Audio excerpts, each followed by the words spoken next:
Berarti ini kisah-kisah tentang permaafannya para sahabat ulama soleh itu banyak sekali bertebaran. Bahkan permaafan-permaafan yang dikutip di sini itu jadi dilakukan oleh para penguasa-penguasa besar. Jadi sangat berkuasa untuk melakukan pembalasan dia. Nek kowe ora wani bales ancen ora iso lawan. Wali Fudel itu pas di Masjidil Haram. Ya, pokoknya Masjidil Haram ya, pokoknya apa ibadah gitu di Masjidil Haram kan ganjarannya. Itu cerita Wali Fudel ini. Saya itu rasanya tidak pernah melihat orang sezuhud orang ini. Jadi saya ini melihat ada orang berasal dari Khurasan, zuhudnya bukan main. Dia ini duduk di hadapan saya di Masjidil Haram. Dia bersebelahan, sama-sama di situ di Masjidil Haram. Setelah selesai ibadah, selesai mengaji, dia berdiri tawaf. Lah pas tawaf iki, dia dinarnya dia itu dicuri orang. Tahu-tahu selesai tawaf tanya ke saya, loh buat jenengan persoi wonten barang teng mriki wau. Loh gak ngerti deh, isinya apa mas? Niku dinar.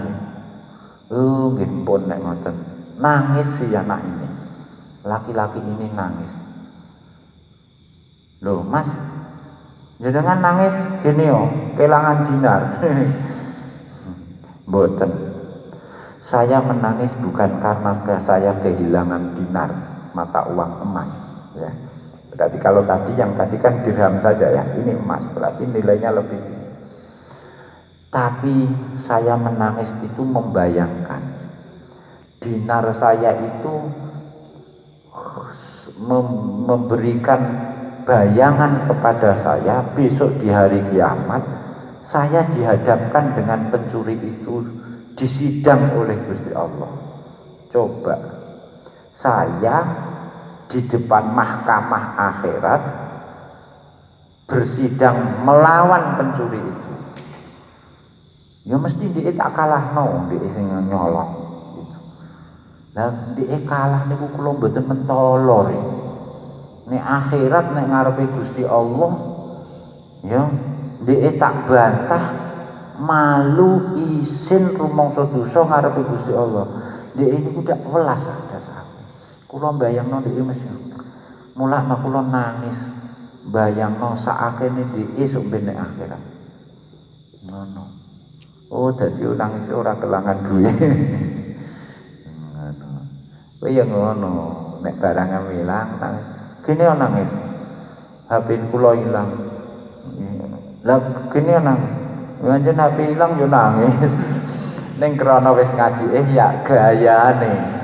Kula niku nangis. Kowe nangis kene yo, HP-ne ilang ora. Aku sakake. Sok ben nek akhirat dhek sing nyolong dilebokno neraka Gusti Allah. Ndak sakake ya.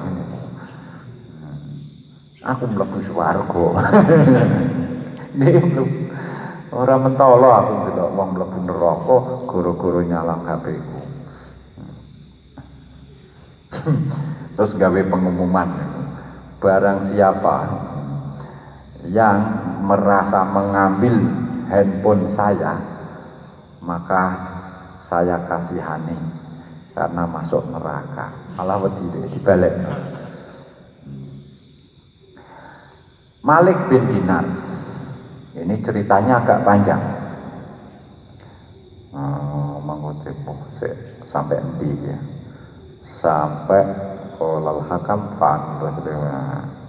sampai ini. Wah, panjang ceritanya. Karena ceritanya harus ada konteks politiknya, konteks politik masa itu. Jadi Malik bin Dinar sowan ke Hakam bin Ayub. Hakam bin Ayub itu gubernur Bani Umayyah dan terkenal sadis. Biyen niku watar khalifah mulak kalau kita membaca tarikh sejarah kekhilafahan di dunia Islam itu sadis-sadis. Jadi biasa perang musuhnya mati dicincang biasa. Sirai tugel digawa laporno karo atasane. Kula jenengan dawuhi mateni niku, iya. Nggih sekedap njenengan kula mriki. Tenan kono pateni tugel ndase digawa niki lho nggih buktine kula ngerti. Oh iya bener sik buka lho. Oh iya wis bener. Iki lho opahe. Ngono iki biasa. Padha muslime padha. Nek saiki kan trimo pagi dibuli. Kowe wah ngono kok ulama, ngono kok ustaz, ngono kok guru. Dulu itu lebih sadis. Sesama karena politik. Mulane kene iku nek politik iki wis Nah, Hakam bin Ayyub itu sadisnya bukan main. Ya. Sampai Hasan Al-Basri itu juga imam besar kota Basrah itu juga takut juga kepadanya. Sehingga ketika sowan ya ketika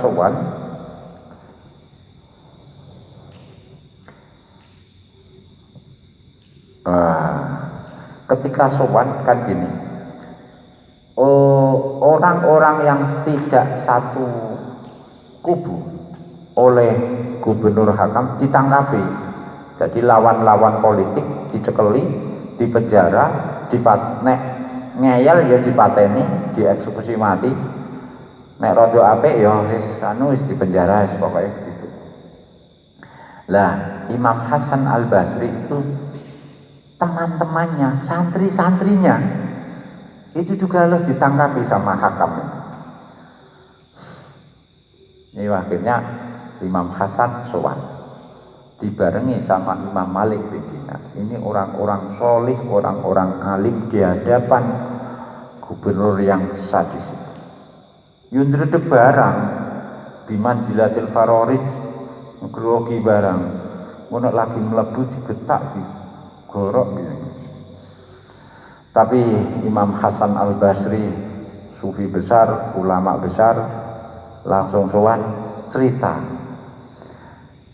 wahai gubernur, saya ingat kisahnya Nabi Yusuf. Si Yusuf sejak kecil itu sudah dimusuhi oleh saudara-saudaranya. Si Yusuf pura-puranya diajak oleh saudara-saudaranya untuk menggembalakan kambing. Tapi apa yang dilakukan ternyata mereka punya rencana busuk. Yusuf dilempar di sumur, ditemukan oleh siapa? Rombongan kafilah. Diangkat di sumur, dijadikan budak, dijual. Sudah begitu, lapor dulur-dulur saudara-saudaranya bilang ke bapaknya, Nabi siapa? Yakub. Lapor Yusuf dimakan harimau. Ini buktinya. Itu wis. Terus Nabi Yusuf wis pahit getirnya terasakan semua, dibuang, dihapusi ya, difitnah di hadapan bapaknya, jadi budak dia. Terus yang istana, hidup di istana karena kegantengan, malah direkayasa perempuan sosialita istana itu, mak-mak pejabat itu. Naksir seneng kok, orang dituruti kok godu, macam mak-mak itu. Wis akhirnya dipenjara. Hati-hati sih ganteng-ganteng. Mulana alhamdulillah elek-elek ya. Gantengan kaya Nabi Yusuf malah mencelakai perempuan mlebu penjara. Pokoknya kisahnya tragis. Wahai Amirul Mukminin, wahai Amir, wahai Pak Gubernur Hakam. Setelah itu semua kan Nabi Yusuf apa balasan Allah kepada Nabi Yusuf yang mengalami pahit getir sekian lama dibuang, dijadikan budak, difitnah, dipenjara. Apa balasan Allah kepada Yusuf? Nabi Yusuf diberi kekuasaan oleh Allah, namanya diharumkan, terus pokoknya diberi kekuasaan untuk mengelola. Nah, pada puncaknya ketika Nabi Yusuf bisa mengumpulkan puncak kebahagiaan, bisa mengumpulkan bapaknya, ibunya, saudara-saudara dipanggil di istana, semua sudah kumpul di hadapan seorang Yusuf yang menjadi pembesar istana. Ada kakak-kakaknya yang dulu mencelakai dia. Wahai Pak Gubernur, jenengan emot apa yang dilakukan? Apa kata Nabi Yusuf ketika itu? Lah apa? Kowe sing melamak. Nggih, Yusuf niku ngeten. Qala la tasriba alaikumul yaum. Sederek-sederek sedaya mas-mas kula, nggih kula emut jaman semanten ning sakniki kula mboten nyalahake sinten-sinten. Tidak ada yang patut disalahkan, dicemooh, dicela. La tasriba alaikumul yaum, panjenengan sedaya nggih mboten. Nggih mugi-mugi Gusti Allah ngepura kula jenengan sedaya nggih, kakak-kakak sederek sedaya. Jadi saat punya kekuasaan untuk membalas segala kejahatannya hingga mengalami hidup yang gede, itu malah justru memaafkan Nabi. Jenengan mudeng maksude kula, Pak Gubernur. Iya, mudeng aku. Kowe arep anu bebasno santri-santri nemu. Ya wis, aku ya muni ngono, la tasriba alaikumul yaum. Kowe tak sepuro kabeh. Wis culno iku anu pengawal itu santri-santrine Imam Hasan iki culno kabeh, keluarkan dari tahanan. Gitu. Ngono. Tapi cerita selesai. Tapi kita yang kritis, Gubernur Hakam mendele temen. La tasriba alaikumul yaum. Paham maksudnya? Kalau Yusuf dulu sejak kecil sudah didolimi, disia-siakan sampai terlunta-lunta hidup pedih. Ketika dia berpuasa bisa memaafkan, dia bilang la tasriba alaikumul yaum. Kalian tidak saya salahkan. Itu seorang Yusuf pantas didolimi memaafkan. Lagi Hakam. Kowe tak sepuro kabeh tak culno. Lah sing salah iku sapa? Paham maksudnya? Gayane la tasriba. Wong jadi penguasa sadis nyekeli wong-wong, wis kowe saiki tak ngepuro kabeh kesalahan tak ngepuro. Sing salah iku kowe. Ya wis sing penting ucul ta iya. Santri-santri iku wis utuh. Ibnu Muqaffa disambati kancane, Pak Yai minta tolong jenengan kula nggadahi salah marang kalih kanca kula ning ya wis tak suratane. Fulanun haribun min zalatihi. Wahai sahabat, ini si fulan sekarang sudah meninggalkan, sudah lari dari kesalahannya, sekarang sedang mengadu, mengetuk pintu maafmu. Oleh karena itu maafkanlah. Karena la yazdadal dzambu azman illa izdadal afu fadlan. Semakin kesalahan dilakukan seseorang itu besar, maka permaafan kesalahan itu juga semakin besar kemuliaannya. Jenengan nek ana wong salah karo sampean, kesalahane cilik mbok ngepuro ya mulya ning sithik. Neng kesalahan ini gede, mbok ngepuro mulia, ya tambah gede kesalahan ini, ngepuro nututi luwih gede mana, itu tertanda Ibnul Muqaffa. Wah, langsung dibalesi, ya wis tak ngepuro. Abdul Malik bin Marwan, Khalifah Abdul Malik bin Marwan, Muawiyah. Iki Iya cerita sadis meneh iki. Jadi Abdul Malik bin Marwan itu nangkapi. Itu tadi cerita gubernur ya. Gubernur sing sadis. Khalifah ya sadis, tapi beda masa. Khalifah Bani Umayyah ini Abdul Malik ya sadis. Punya musuh politik namanya Abdurrahman bin As'as. Jadi ada orang sekelompok pendukung Bani Umayyah itu baiatnya kepada Abdul Malik bin Marwan, yang lain kepada Abdurrahman bin As'as. Lah pendukungnya ini ya mesti ditangkapi, ditawan oleh Abdul Malik. Tapi Abdul Malik bin Marwan Khalifah minta pendapat kepada seorang ulama namanya Roja bin Haibah. I Roja cara jenengan tawanan-tawanan iki tak apakno. Nek dilebokno penjara ngrumati, makani. Nek dipateni iya cocoknya piye iki? Diculno? Apa jawab Imam Haibah? Gusti Allah niku sampun memberi jenengan kemenangan. Tak nggih. Wis menang jenengan, nyatane ya musuh-musuhe jenengan takapi wis terserah jenengan kan. Ning Gusti Allah niku hobine memaafkan. Jenengan boten seneng kali hobine Gusti Allah. Ya seneng. Lah mangane ya wis maafkan. Ngono. Ziyad itu wong sadis neh. Jadi ini cerita tentang orang-orang sadis itu suatu saat tersentuh hatinya memaafkan. Jadi pemaaf dia. Ziyad ini panglima perang, ya. Dia itu termasuk yang pasukan yang membantai Sayyidina Husain. Dia juga di saat yang sama bermusuhan dengan, jadi ini berarti Ziyad ini Bani Umayyah, musuh Syiah ya, Sayyidina Ali, musuh juga Khawarij. Khawarij kan ya musuh bersama. Khawarij itu musuhi Ali CS, musuhi Bani Muawiyah. Ini permusuhan segitiga. Khawarij melawan Ali CS, juga melawan Muawiyah CS.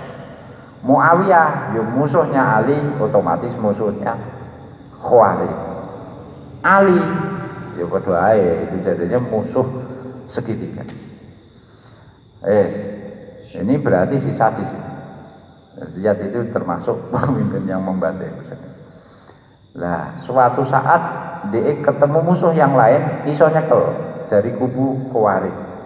Iso nyekel satu pengikut Khawarij, cewekel. Ning delalah kok ucul, iso lolos melarikan diri. Ning krana iki wong sadis Ziyad itu, ora peduli dulure sing dicekel. Disandra. Dulurem melu Khawarij, wis tak cekel. Ucul, ya kowe ijol. Wis cah cilik. Kowe ijole, wis pokoke ngene. Kowe nek iso nekakno dulurem, kowe tak culno. Tapi nek kowe ora iso nekakno dulurem, kowe sing tak hukum gantung. Tak gorok lehermu. Ngono iki. Tak sadis ngene iki. Ning dulure iki kok ndelalah pinter. Ngeten Pak Panglima, umpama kula cerik jenengan wonten surat, jenengan kan Panglima mawon nggih. Ya maksudnya kelasnya Panglima. Nek wonten surat saking Pak Khalifah, mangke jenengan purun ngeculno kula. Yo, angger surate tenanan kok Khalifah. Kok isine kon ngeculno kowe tak culno.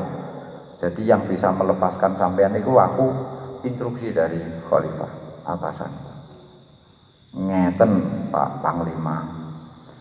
Niki surate mboten saking Khalifah. Surate Kitabin Minal Azizil Hakim. Saking pokoke dhuwure Khalifah tepi. Malah wonten disekseni barang, seksine mboten cepete-cepete isi surat itu. Jadi substansi surat, isi suratnya itu dari Allah. Sing nyekseni Nabi Musa, Nabi Ibrahim iku tanda tangan. Ya melu nyekseni lah. Unine ngeten surate. Am lam yunabba bima sufi Musa. Afara'aital ladzi tawalla wa a'ta qalila wa aqta inun. Afara'aital ladzi tawalla wa a'ta qalilan wa aqta. Afara'aital ladzi tawalla wa aqta. Iya. Afara'aital ladzi tawalla wa a'ta qalilan am lam yunabba bima fi sufi Musa. Apakah orang ini menungso iku yang dikandani orang ngandel medit, ini ceritanya apa dan wala wa ataqalila wa akta wonge medit kandanane angel wong ngeyel itu. Apakah orang seperti ini itu tidak pernah dapat cerita dari kitabnya Nabi Musa sama Nabi Ibrahim sing isine kitabe ngene, la taziru waziratu wizra ukhra. Seseorang itu tidak bisa menanggung dosa orang lain. Seseorang tidak bisa menanggung kesalahan orang lain. Simpulannya piye? Ngeten niki surate wae Pak Panglima, surate mboten saking khalifah, surate saking Gusti Allah. Sing nyekseni nggih Nabi Musa kalih Nabi Ibrahim. Isine surat nek menungso niku gak iso nanggung kesalahane menungso liyane. Niki surate saking Gusti Allah, seksine Nabi Musa, Nabi Ibrahim. Pripun cara jenengan? Iya re. Kok pinter re. Jadi diplomasi juga begitu. Ini kayaknya ilmu pakai diplomasi juga. Umpama kula ngeten iki mangke kula kok jenengan cekel niku pripun ya Pak Panglima? Yo kowe salam dulurem mlayu tak cekel. Lah nek kula njaluk kebebasan surat dari presiden, yo nek ngono yo tak terima. Ning niku wonten surat mboten saking presiden. Nah, dan seterusnya itu. Iya re, bener kowe wis kono-kono. Dalam kitab Injil ini selalu Imam Ghazali itu selalu menyisipkan Taurat, Zabur, Injil 1, 2 tentang kemuliaan akhlak-akhlak itu. Pasti ada kutipan dari kitab suci terdahulu. Ini kebetulan yang dikutip, meskipun sedikit, meskipun hanya 1 kutipan. Di kitab Injil itu tertulis barang siapa memintakan ampunan kepada orang yang mendolimi dia, ya Allah Gusti kula didolimi kalih si fulan jenengan ngepura nggih dosane si fulan, maka orang yang seperti ini berarti sudah mengalahkan setan. Setan gonduk nggih, lunga kabur lari wis mbok kalahno. Jadi ndongakno wong sing dolimi itu bagian dari tidak hanya afu tapi ihsan. Qala fadilatul Allah taala lam bisawab.